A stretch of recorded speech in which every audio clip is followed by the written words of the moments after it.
Sin duda hablar del coronavirus sería una redundancia, una exageración.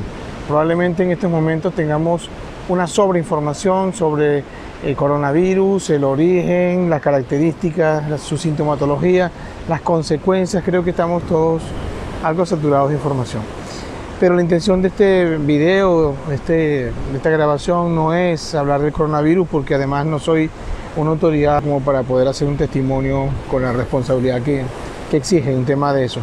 Pero sí quiero hablar sobre el miedo y el proceso que el miedo dispara, potencia, agrava, cuando en este caso estamos en una situación de pandemia mundial. Vamos a ver qué es el miedo, ¿sí? Una de las emociones más satanizadas y peor vistas es el miedo. Cuando hablamos de la alegría, cuando hablamos de incluso de la tristeza, pareciera ser más aceptada. El miedo es una de las emociones peor entendidas, a las cuales le hemos dado un significado siempre negativo, ¿no?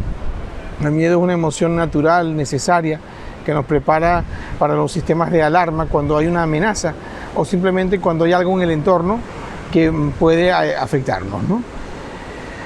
Pero el miedo tiene a la vez un efecto potenciador sobre el efecto del estrés. Es decir, no es lo mismo ir a surfear una de estas olas que están ahí, hacerlo con miedo, que hacerlo sin miedo.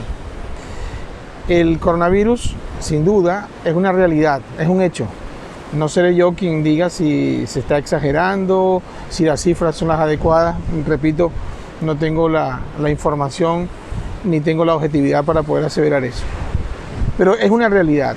Hay una pandemia, hay una epidemia a nivel global y cada vez los hechos son más contundentes.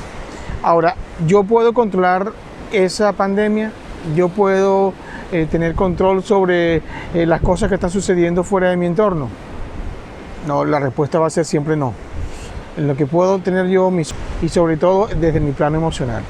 En el plano corporal, en el plano físico, yo siempre podré tener, guardar las distancias, reservar las condiciones propicias, cuidarme, lavarme las manos, todo el protocolo higiénico que ya conocemos. Sin embargo, eso es en el plano corporal, en el plano físico. Pero en el plano emocional se juega un papel, yo creo que más importante todavía, ¿no? Y es los estados alterados emocionales que genera lo que la gente llama vulgarmente tener una psicosis de miedo, ¿no? Que el término no es el adecuado, pero se entiende como estar aprensivo, estar viendo cosas donde no las hay, tener una sobreinformación constante, una búsqueda constante de información. Leemos fuentes las cuales no son las más fidedignas, las más veraces. Zona de control, no tendremos mucho control sobre la propagación del virus, pero tenemos control de la propagación del miedo.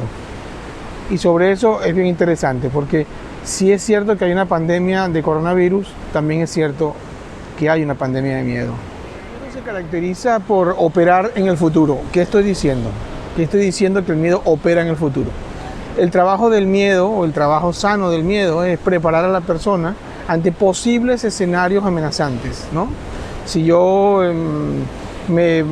estoy de pie en el borde de la puerta de un avión que está abierto y miro hacia abajo, mi sistema, ¿qué me va a decir? Me va a decir, oye, primero no tienes alas, pesas más de 90 kilos, lo más seguro es que quedes hecho un tomate si te lanzas por esta ventana.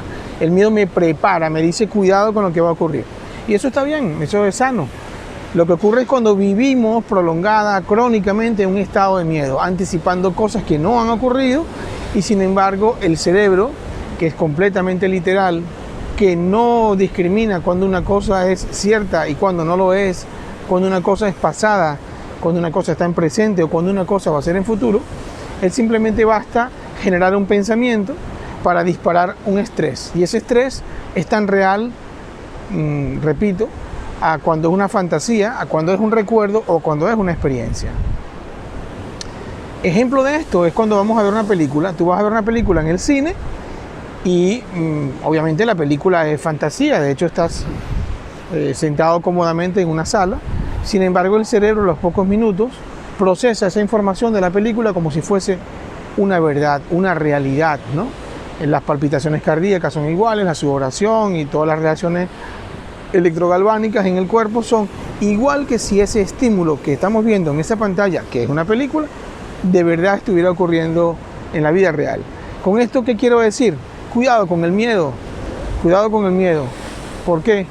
Porque saldremos de esto. Yo estoy seguro que el coronavirus será vencido, pasaremos unas crisis, pasaremos unos momentos, que es una realidad que hay que cuidarse, pero sobre todo hay que cuidarse en el plano mental. No entrar en estados de pánico, de temor, de terror, de estas paranoias que estamos viendo, donde la gente apenas tose, no puede pensar que está víctima de un proceso viral con el coronavirus, ¿no? Las compras nerviosas, el llenarse de ir a los supermercados, abastecerse excesivamente de las cosas, eso realmente termina enfermando tanto o más que el propio coronavirus. Y es porque el sistema inmunológico se deprime cuando los niveles de cortisol, que es la hormona que está asociada al miedo, aumentan. Entonces, ¿el coronavirus es un problema? Sí. ¿Es una situación real? Sí. Pero el miedo también lo es. Entonces, lo que podemos controlar es la zona emocional. Lo superaremos, porque siempre salimos de todo. Y de esto también vamos a salir.